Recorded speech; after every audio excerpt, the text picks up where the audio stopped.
دوستان عزیزم، درود و مهر. اگه بدونید با لوبیا قرمز چه غذای خوشمزه میشه درست کرد، دیگه فقط تو قرمه سبزی ازش استفاده نمی کنید. 400 گرم لوبیا قرمز رو از شب قبل خیس کنید و چندین مرتبه آبش رو عوض کنید و بعد بریزید داخل قابلمه. به قدر آب بریزید که فقط روش رو بپوشونه و میذاریم تا کاملا پخته بشه، ولی نباید بذاری لوبیا له بشه، باید فرمش کاملا حفظ بشه. و بعد از اینکه لوبیا پخت، من دیگه زیر حرارت رو خاموش میکنم. میریم سراغ سبزیجات که نیاز داریم. به 2 عدد پیاز چند برش میزنم و 1 عدد هویج رو باید به قطعات بزرگ خورد کنید و برام بنویسید با لوبیا قرمز غذای دیگه درست کردین یا همیشه فقط باش قرمه سبزی میپزید.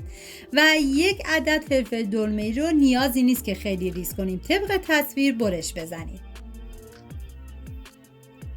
و سبزیجات رو میریزم داخل قابلمه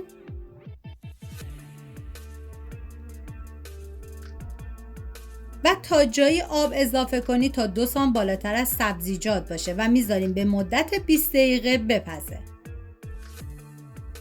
و بعد از 20 دقیقه که سبزیجات کاملا پخته شدن، بریزید داخل صافی و اینکه بدونیم ما به آب این سبزیجات نیاز داریم. پس آبش رو میذاریم کنار و بعد باید سبزیجات رو بریزید داخل یه ظرف. حالا من با استفاده از بلندر کاملا میکسشون میکنم. اگر شما بلندر نداشتین میتونید با غذاساز این کار رو انجام بدید.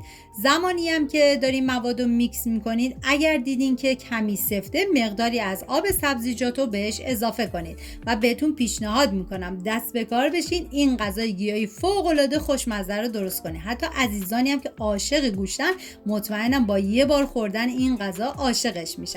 و حالا 1 ملعقه از لوبیای پخته شده رم اضافه میکنم و دوباره کاملا میکسشون میکنم.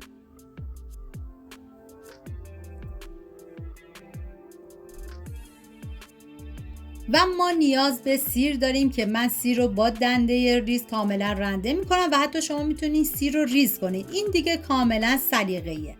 برای تزیین این غذا ما نیاز به جعفری تازه داریم که حتما جعفری رو استفاده کنید، چون در آخر طعم این غذا رو فوق العاده خوشمزه میکنه. که ما نیاز به 3 قاشق غذاخوری جعفری نیاز داریم. و حالا این مواد آماده کردم، میذارم کنار. داخل قابلمه من مقداری روغن کنجد ریختم که شما میتونید از روغن زیتون هم استفاده کنید. بعد از اینکه داغ شد، سیری که رنده کرده بودم و بهش اضافه میکنم و هم میزنم و میذارم تا سیر یه تفت خیلی مختصری بخوره. ببینید سیر رو نباید بیش از حد تفت بدین، چون تلخ میشه و باید زیر حرارت حتما کم باشه. و حالا لوبیای پخته شده رو به سیر اضافه میکنم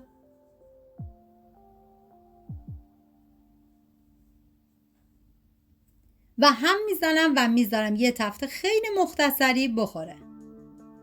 واقعا جای تک تک شما دوستان عزیز خالی. نمیدونم از خوشمزگی این غذا بگم یا از عطر طعمش. و حالا نوبت اضافه کردن ادویه هست، شامل نمک، پاپریکا، فلفل سیاه و زیره سابیده شده. هم میزنم تا همه مواد با هم دیگه مخلوط بشن و میذارم ادویه ها تفت بخورن.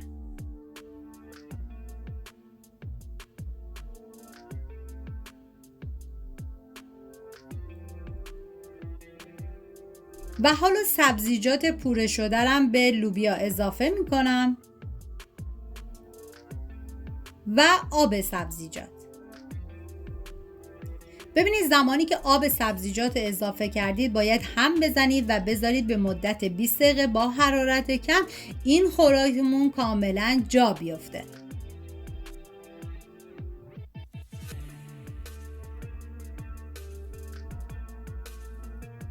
این خوراک لوبیای اسپانیایی به قدر خوشمزه است که اگر یه بار امتحانش کنید دیگه خوراک لوبیا چیتی رو فراموش میکنید. این خوراک لوبیا با مواد ساده و دم دستی یک غذای گیاهی خیلی خوشمزه و بدون گوشته که برای گیاهخواران میتونه یه تجربه جدید و متفاوت باشه. سپاس از همراهی همیشگیتون. تا یه خوشمزه دیگر، بدرود.